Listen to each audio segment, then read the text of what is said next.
Beaucoup de gens croient sincèrement que la pauvreté ou le manque d'argent sont simplement dus à un manque d'opportunités, à un manque d'études ou à la faute du gouvernement.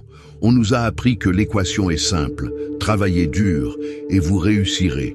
Mais il y a quelque chose de beaucoup plus profond qui se joue en coulisses, quelque chose qui n'apparaît pas sur vos relevés bancaires, mais qui en contrôle le solde. Je vois des gens qui gagnent très bien leur vie. Des personnes qui obtiennent des augmentations, qui font des heures supplémentaires, qui reçoivent parfois même des héritages ou des sommes inattendues. Elles essaient d'entreprendre, elles font des efforts, elles transpirent, mais l'argent ne reste jamais. Il entre par une main et glisse immédiatement entre les doigts de l'autre, comme de l'eau.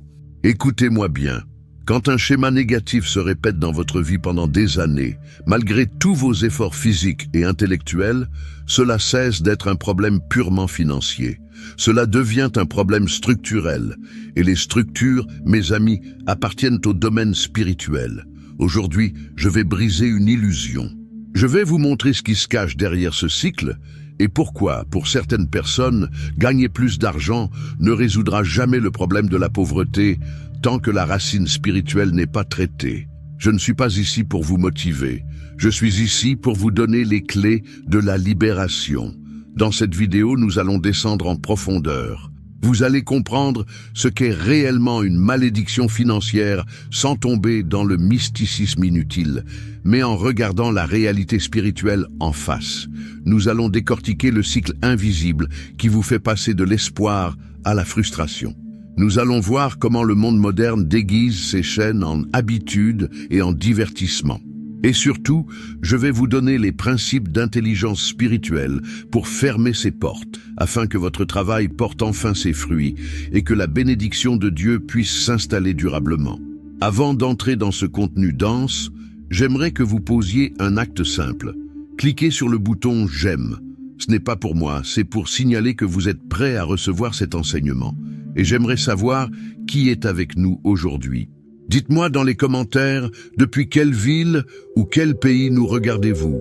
C'est toujours une immense joie de voir notre communauté grandir aux quatre coins du monde, unie dans la recherche de la vérité. Prenez un instant pour écrire votre ville, marquez votre présence. Maintenant, ouvrez votre esprit, préparez votre cœur. Nous commençons. Partie 1. L'illusion matérielle et le fondement spirituel. Pour comprendre ce qui bloque vos finances, il faut d'abord accepter une vérité fondamentale. L'argent est spirituel avant d'être physique. L'erreur fatale que commettent la majorité des gens, c'est de traiter les problèmes financiers uniquement avec des solutions mathématiques. Si je gagne plus, je serai riche. Si je rembourse cette dette, je serai libre. C'est faux. Si la structure spirituelle de votre vie est brisée, vous pouvez verser des millions dans votre compte en banque, ce sera comme verser de l'eau dans un panier percé. La Bible nous donne une image très précise de cette situation dans le livre du prophète Agé. Il décrit un peuple qui sème beaucoup, mais récolte peu. Un peuple qui mange, mais n'est jamais rassasié. Et la phrase qui résonne peut-être avec votre situation actuelle est celle-ci. Celui qui travaille pour un salaire, travaille pour le mettre dans un sac percé. Le sac percé. C'est exactement ce que vivent des millions de personnes. Ce n'est pas un problème d'entrée d'argent, c'est un problème de contenant. Si vous observez votre vie, vous verrez peut-être que la prospérité biblique ne se résume pas à l'accumulation. Proverbe 10, 22 nous dit « C'est la bénédiction de l'Éternel qui enrichit et il ne la fait suivre d'aucun chagrin. » Réfléchissez à cela. Si l'argent que vous gagnez apporte avec lui du stress, de la peur, des maladies, des conflits familiaux, ou s'il disparaît mystérieusement, alors ce n'est pas la bénédiction qui enrichit. C'est un système différent qui est à l'œuvre. La prospérité commence par un alignement. La pauvreté persistante, celle qui colle à la peau, est souvent la conséquence d'un désordre spirituel. Il existe des bénédictions qui ajoutent, qui multiplient et qui protègent.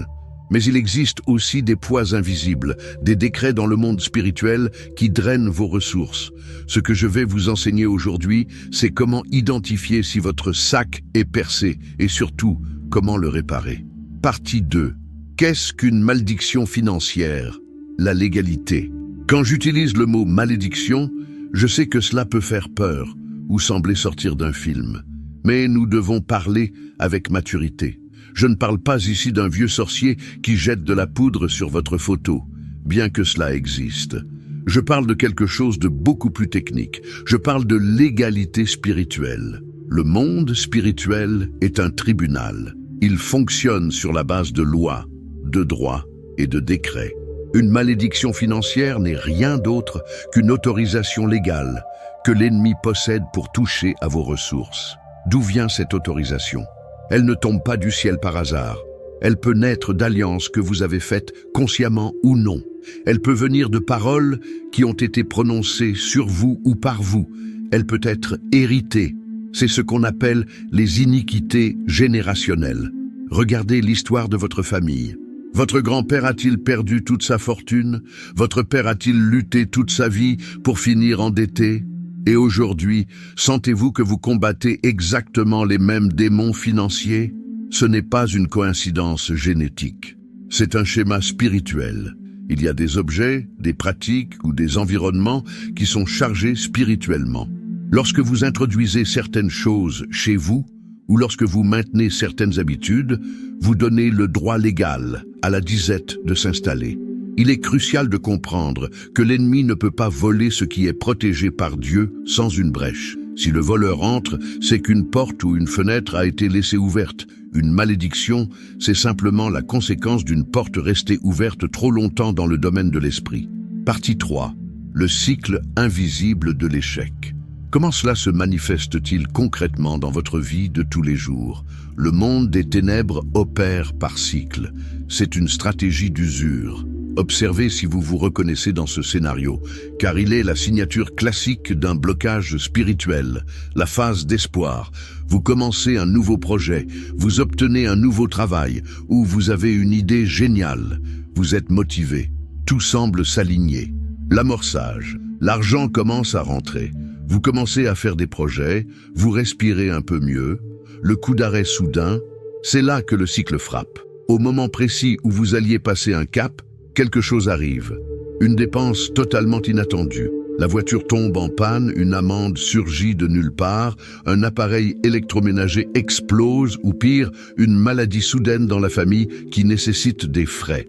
Le drainage, l'argent que vous aviez mis de côté disparaît pour éteindre ce feu. La frustration et le retour à zéro. Vous vous retrouvez au point de départ, mais avec moins d'énergie, plus de culpabilité et le sentiment d'être maudit. Et le plus tragique, vous vous dites « le mois prochain, ça ira mieux ». Mais le mois suivant, le cycle se répète, simplement avec un visage différent. Une fois, c'est la voiture. La fois d'après, c'est une erreur administrative. La fois d'après, c'est un prêt à un ami qui ne vous rembourse jamais. Ce n'est pas de la malchance, c'est un mécanisme. Le monde spirituel travaille par répétition. Tant qu'un cycle n'est pas brisé à la racine, il est condamné à se répéter. L'ennemi attend simplement que vous ayez accumulé un peu pour pouvoir vous voler. C'est l'esprit du dévoreur dont parle la Bible. Il ne vous empêche pas toujours de gagner, mais il vous empêche de bâtir. Partie 4. Les portes modernes. Comment le monde déguise les pièges. Nous vivons dans une époque moderne, et l'ennemi a modernisé ses tactiques. Il ne se présente plus toujours avec des aspects effrayants. Aujourd'hui, les chaînes sont dorées, et nous les appelons habitudes ou style de vie. Je veux vous parler des portes spirituelles que vous ouvrez peut-être sans le savoir, directement depuis votre téléphone ou votre salon. Les vices silencieux. Pensez aux paris sportifs, aux jeux d'argent en ligne, à ces applications qui vous promettent de l'argent facile. Spirituellement, c'est une alliance avec l'esprit de Mammon.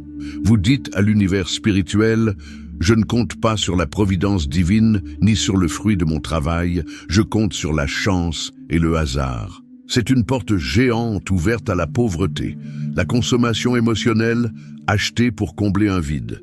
Cette impulsion irrésistible de dépenser dès que l'argent arrive. C'est souvent lié à un esprit de rejet ou d'insécurité. La pornographie et l'immoralité. Beaucoup ne font pas le lien, mais l'impureté sexuelle est l'un des plus grands destructeurs de destinée financière. Pourquoi? Parce qu'elle souille votre âme et draine votre vigueur. Salomon disait que l'homme adultère y laissera sa richesse. L'anxiété est la peur du manque. La peur est l'opposé de la foi. Quand vous vivez dans la peur constante de manquer, vous érigez un autel à la pauvreté. La peur attire ce que vous redoutez. Ce que la société appelle aujourd'hui des faiblesses humaines, le monde spirituel les identifie comme des laisses. Ce sont des cordes qui permettent à l'adversaire de tirer sur vos finances quand il le décide. Partie 5, Histoire et réalité, le miroir. Permettez-moi de vous raconter une histoire pour illustrer cela. C'est une histoire composée de plusieurs cas réels que j'ai traités, pour que vous puissiez voir la réalité en face. Appelons cet homme Thomas. Thomas était un homme brillant, travailleur acharné. Il avait 2 diplômes, il se levait tôt, se couchait tard. Il était le bon gars. Mais Thomas avait un secret. Il était incapable de garder 100 € de côté. Il gagnait bien sa vie par période. Il signait de gros contrats. Mais systématiquement, 2 jours après avoir reçu l'argent, une urgence survenait. Ou alors, une torpeur l'envahissait et il prenait des décisions absurdes, investissant dans des projets foireux qui s'écroulaient le lendemain. Il vivait dans une fatigue chronique.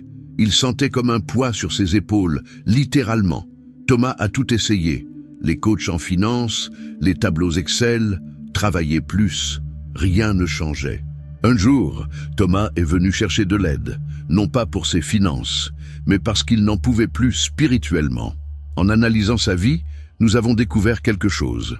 Thomas avait gardé chez lui des objets offerts par une ancienne relation très toxique qui pratiquait l'occultisme. De plus, il répétait sans cesse les mots de son père « Nous sommes nés pour le petit pain. Les riches sont des voleurs. » Thomas avait, dans sa maison physique et dans sa bouche, les ancrages de sa pauvreté. Le moment de sa libération n'a pas été quand il a gagné au loto. Le miracle s'est produit quand il a nettoyé sa maison, jeté ses objets, brisé ses paroles et aligné sa vie sur la vérité divine. Le mois suivant, pour la première fois en 10 ans, il a pu épargner. Les accidents ont cessé. Le sac percé avait été recousu.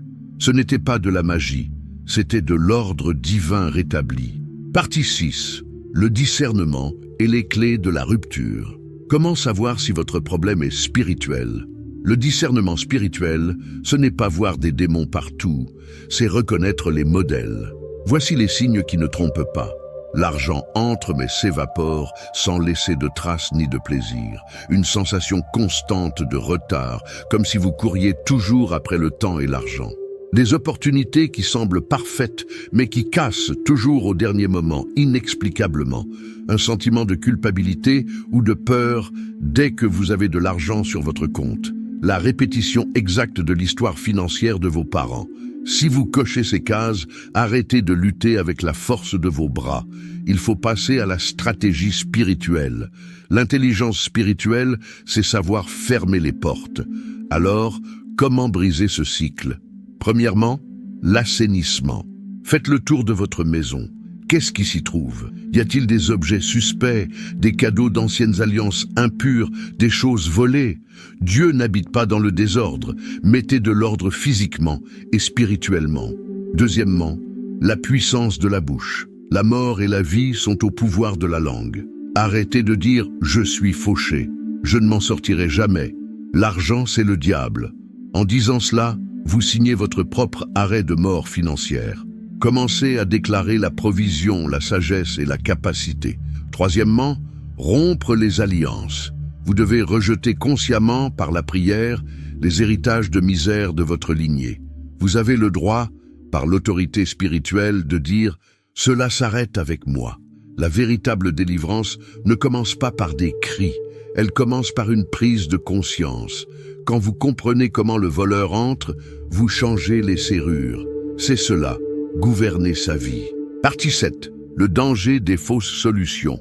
Je dois vous mettre en garde très sérieusement ici. Dans leur désespoir, beaucoup de gens cherchent des raccourcis.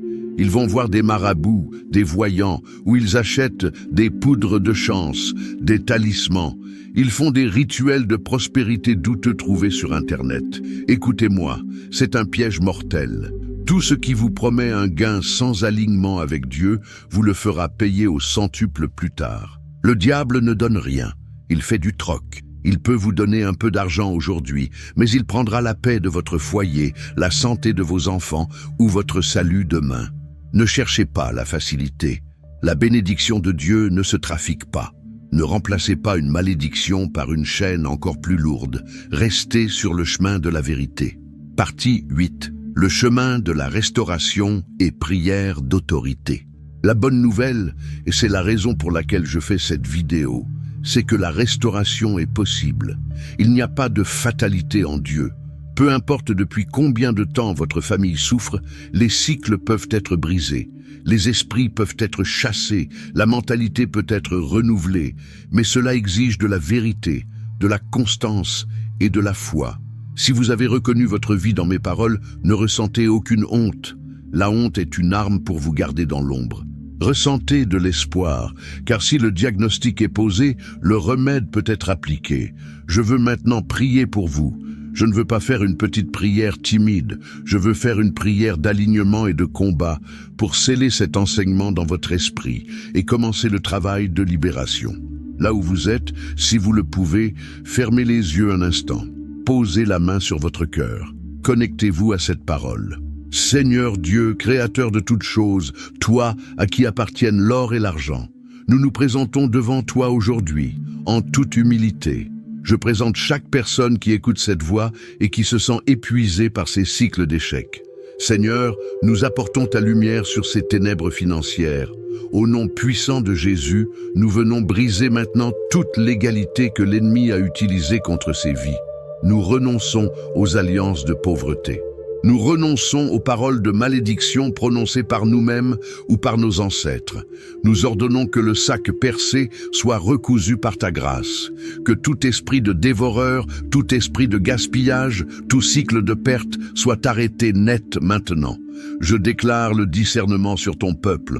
Ouvre leurs yeux spirituels pour qu'ils voient les pièges avant de tomber dedans.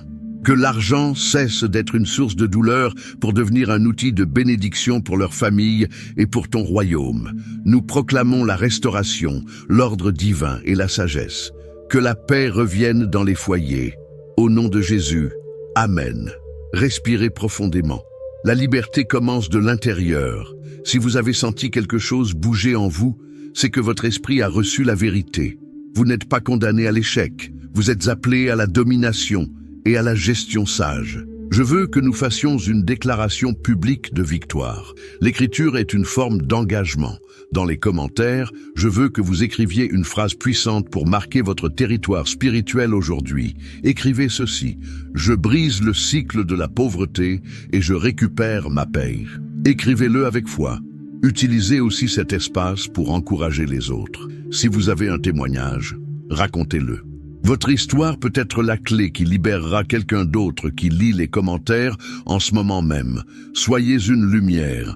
Si ce contenu vous a nourri, s'il vous a donné des armes pour votre combat, assurez-vous d'être abonné à la chaîne. Activez la cloche, car nous allons continuer à explorer ces vérités profondes que le monde essaie de cacher. Partagez cette vidéo à quelqu'un qui travaille dur, mais qui souffre en silence.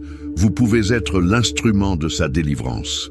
Restez vigilants, restez forts. On se retrouve très bientôt pour aller encore plus loin. Que la paix soit avec vous.